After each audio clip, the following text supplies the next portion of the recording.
Hello everyone. Today in this lecture, we will discuss and analyze Keats' one of the finest odes, Ode on a Grecian Urn.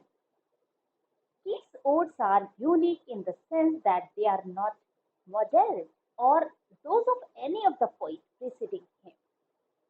His six odes, known as the Pillars of Hercules of human language, give him unparalleled place in English poetry. His Ode on a Grecian Urn was written in May 1819 and was published in January 1820. The inspiration of this ode has been derived from marble urn belonging to Lord Holland.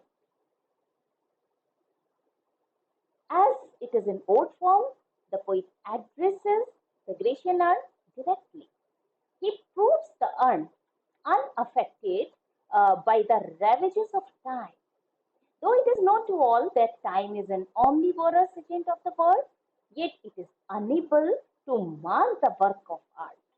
In the very beginning of the poem, he says, "Thou is still unravished bride of quietness." Here you will see the whole philosophy lies in this word unravished. The urn's untarnished beauty, even after centuries, is emphasized here. An unravished bride. What is unravished bride? An unravished bride is one whose virginity has not been violated. Similarly, the urn's quietness has never been disturbed or violated for ages. So it is a sacred, concrete symbol of some vast reality that it is beyond the din and humdrum of the world. It is beyond change and mortality. It is constant, as he says, a thing of beauty is a joy forever. In a philosophical term, beauty, truth, God, love, all are synonyms. Then he employs another term for us, and that is thou foster child of silence and slow time. Because with the death of its true parent, means the maker of it, of the pot, it has been preserved by silence and time. That's why it is referred as a foster child, not real. Then he addresses Urn as Sylvan historian. As time or history of rural life is automatically recorded with it. And it has the capability to express the tale of beauty, truth, love more sweetly than verse. As it is said, art has victory over poetry. It is so because art possesses much room for imagination. That's why it is said so. So then he indicates numerous figures and scenes depicted on the urn, and romantic temper of uncertainty is seen when he puts umpteen questions regarding those scenes. Actually, the answers of these queries lie not in the perception, but in the imagination of the beholder. Now, in the second stanza, which starts with a very oft quoted line, heard melodies are sweet, but those unheard are sweeter. A musical line. Again, silence is emphasized here.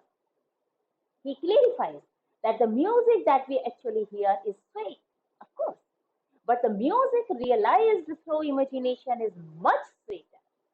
Anticipation of this thought has been found in Wordsworth's excursion, where he says, the sweetest melodies are those which by distance are made more sweet.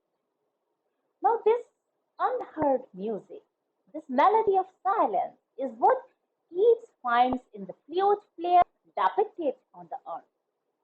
At this point, music comes to stand for the perfection of the possible, for all that is superior to the sensual ear. You will see in further lines that the action goes on, but actors are motionless, quite motionless. Song will not cease. The lover cannot leave the song. The maiden will always be like a still unravished bride of quietness. It should be clear to you here that saturation lessens the intensity of bliss and enjoyment. The saturation of anything lessens it. Lessons are joy or jovial moments. So, in this on the urn, consummation and satiety in love are totally prohibited. So the passion continues unabated.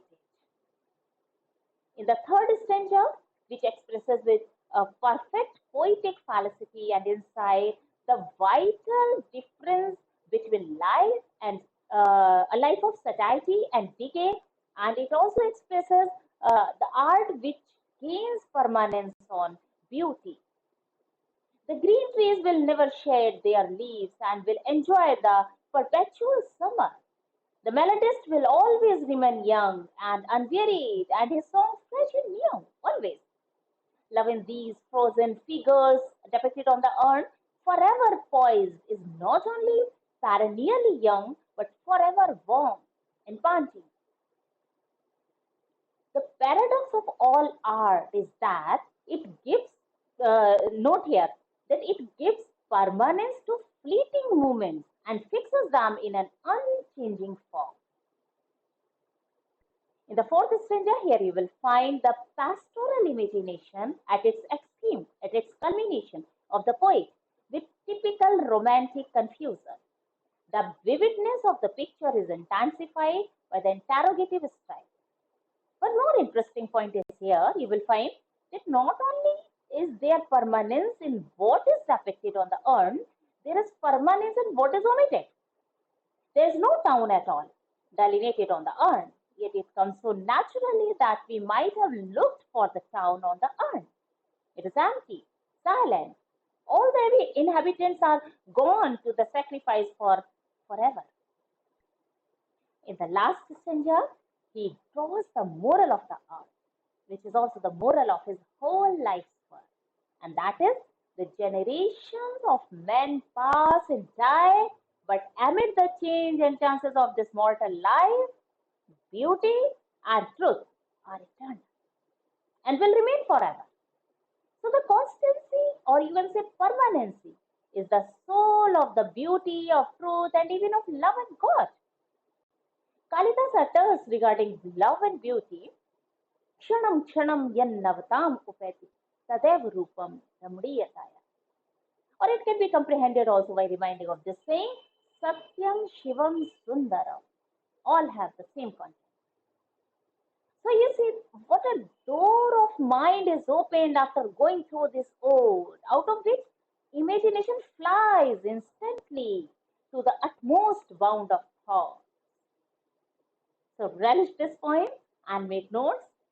Thank you.